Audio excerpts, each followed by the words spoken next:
Hello everyone, welcome back to another video. Hey, no matter where you go in the world, you're gonna have differences. And some of those differences, whether it's in culture or just area or whatever it is, some of those differences might just freak you out a little bit if you're not used to them where you come from. And of course, Cambodia is no exception. There are several things here I experienced that freaked me out at first. And even though now they're kind of commonplace, it doesn't freak me out anymore. Uh, they might just freak you out a little bit. So I thought I'd make this video and let you know what those things are. And feel free to add your own if you've experienced them down in the comments. Now, for people who have been here before or who live here or lived here in the past, these might not seem like things that would be that grieving. But for first timers, especially first timers like me, because I'd never been here before I moved here, yeah, it freaked me out a little bit. So I thought I'd share these with you. And as a reminder, if you like this video and if you want to help support the channel, we truly appreciate it. And there are links down below for PayPal and Ko-fi.com. And you can donate right there directly. We love our supporters and we appreciate you. You guys make all this stuff happen. And I can't say thank you enough. It truly means a lot. And hopefully we can get some more donations in this month. And also, I wrote a bunch of books, including my debut horror novel, Pray for Salvation. And you can find that book, along with all the rest of the books you see on your screen, at the link in the description. That also helps us out a lot. And again, we truly appreciate it. So consider checking out those links. So I remember when I first got here, I remember my first couple tuk-tuk rides. That's the first thing I want to talk about.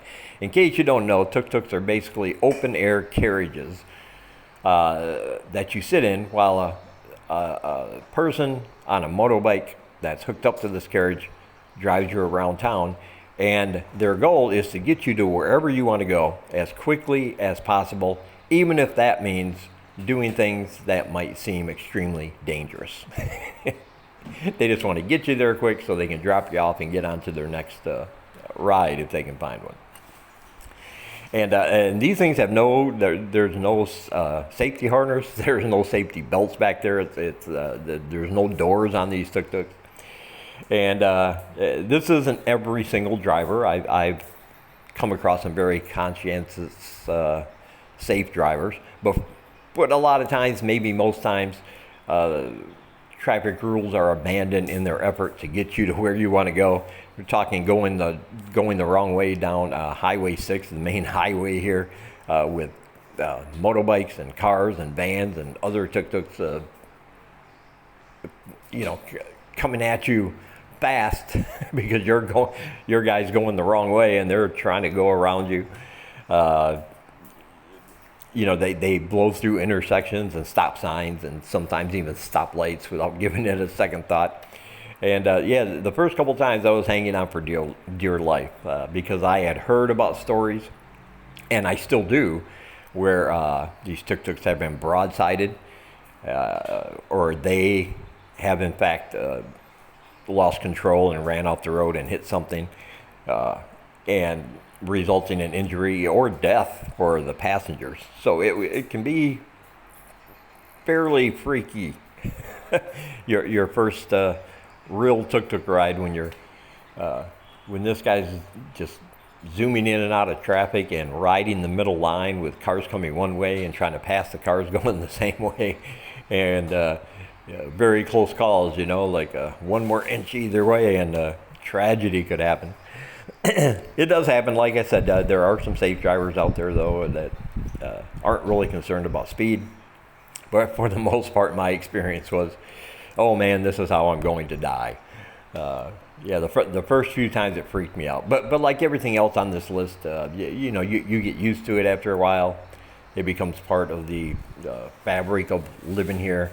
And you just got to get into one and say, well, if this is the way I'm going to go out, what are you going to do? I got to get to where I need to go. But yeah, they can be pretty. They can seem fairly unsafe and might make you panic a little bit your first couple. So keep that in mind when you're coming over here. And the other thing that freaked me out are some of the insects and bugs here. Not because they are here. Obviously, Cambodia is a country that has built cities and villages in the middle of a jungle, and it's mainly jungle. And jungle and nature will always try to reclaim what's its.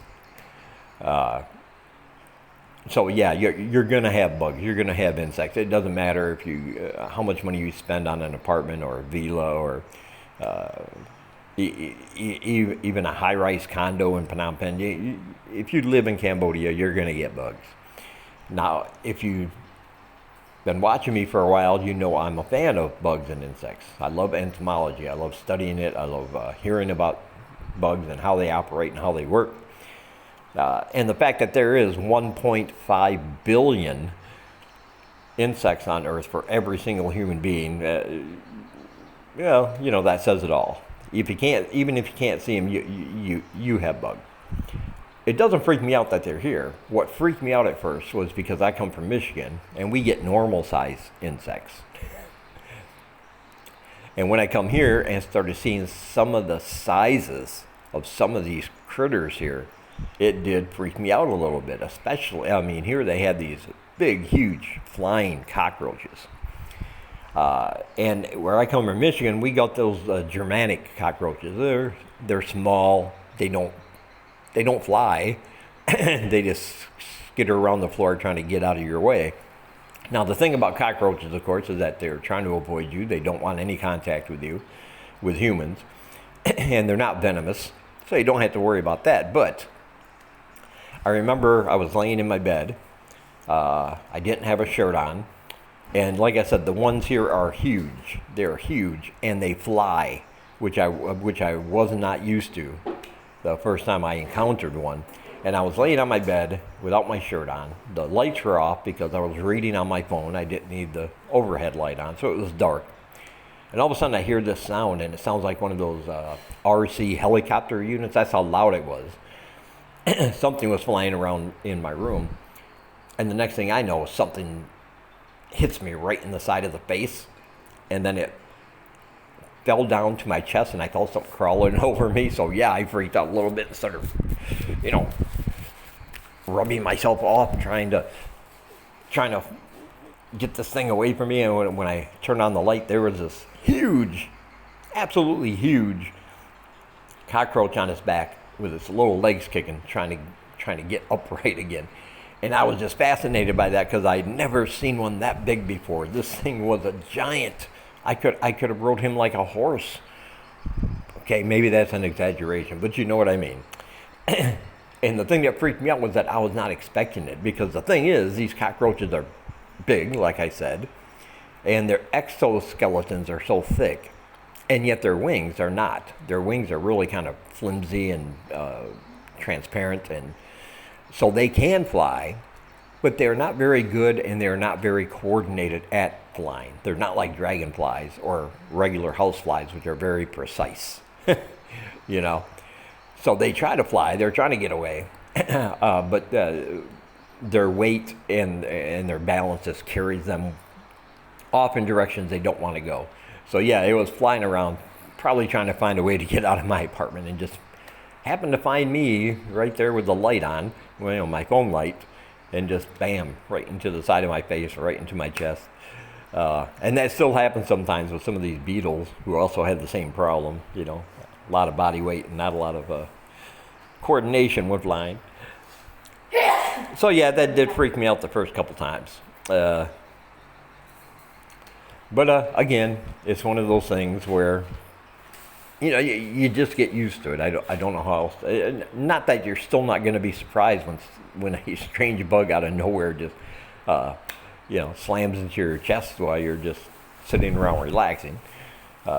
It's just that surprise because you didn't see it coming.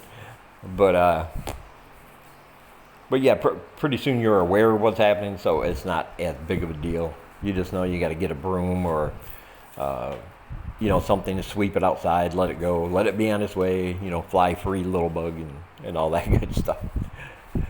But yeah, if you live here, you're going to have bugs and insects, and there's really nothing you can do about it, really.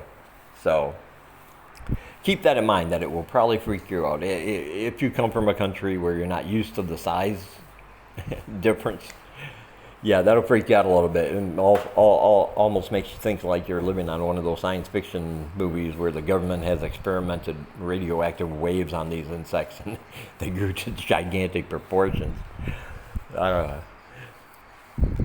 And the last thing that might freak you out the first time you experience it are the local wet markets here.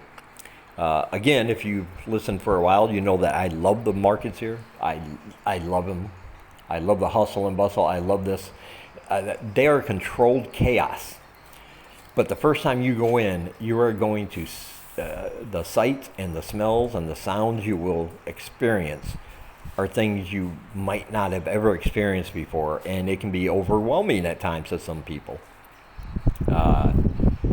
Because these are just, you're walking down a muddy path or a dirt path. You got fenders on each side. You got a lot of noise going on at all these stalls. Like I said, the sights, the things you never seen before, the smells you never smelled before. And in the meantime, you got delivery trucks and you got motorbikes and you got tuk-tuks and everything else in these very thin, very skinny little walking areas, but they're just passing on through. And if you're not careful, you will get clipped. And it's just chaos, complete chaos. But for me, that was very exciting. It did freak me out the first couple times. I was like a little boy lost in Grand Central Station or something, just looking around, trying to find a parent to guide me through, because I didn't know which way to look. I didn't know where to go. I was just worried about getting clipped by a motorbike handle, there's no markings anywhere, so you're looking for certain things and you have no idea where to go find these things. It was just complete, utter madness, it seemed to me at the time. But again, like I said, with everything else, you get used to that. You know me, I love these markets now. Once you learn how to walk through them, you know the things to look for. Most of the times you find your favorite local wet market and you'll be aware of the layout, the lay of the land. Where do you go to find your chicken? Where do you go to find your eggs? Where do you go to find your pork, vegetables, things like that. But it does take some time, and I know people who have gone to a wet market one time and freaked them out so much that they refuse to even go to them anymore. They prefer to go to the Western style supermarkets, with the marked aisles and the clean floors and everything in packages and everything. Just because it was like a emotion overload, mental overload, trying to deal with all the chaos down there. And that's fine, if you want to pay the higher price, and you can. Yeah, they got Western style supermarkets here, but I just prefer the other ones. I just prefer the chaos of the local markets. Those are the heartbeat of any city here in Cambodia. And I absolutely love them. Still find exciting new things to explore. So I have no complaints there. All right, so I hope that helped you out. Some things that might freak you out if you're a first timer here in Cambodia. And hopefully you get used to them. It doesn't freak you out too much. And you still want to come here and have a good time and enjoy your retirement if that's your plan. And don't forget to check out all my links down below. Like I said, PayPal and Ko-fi.com if you want to help support the channel. I have all my books down there, other channels from this part of the world that are vlogging right here on the YouTubes. And you can find all those links in the description as well. Check out those channels. They are all great. And of course, my other channel, Horror Reads. If you like horror books, I review 3 of the latest ones I've read at least once a week. So be sure to check out that channel as well. All right. from Siem Reap, Cambodia. I will talk to you guys in the next one.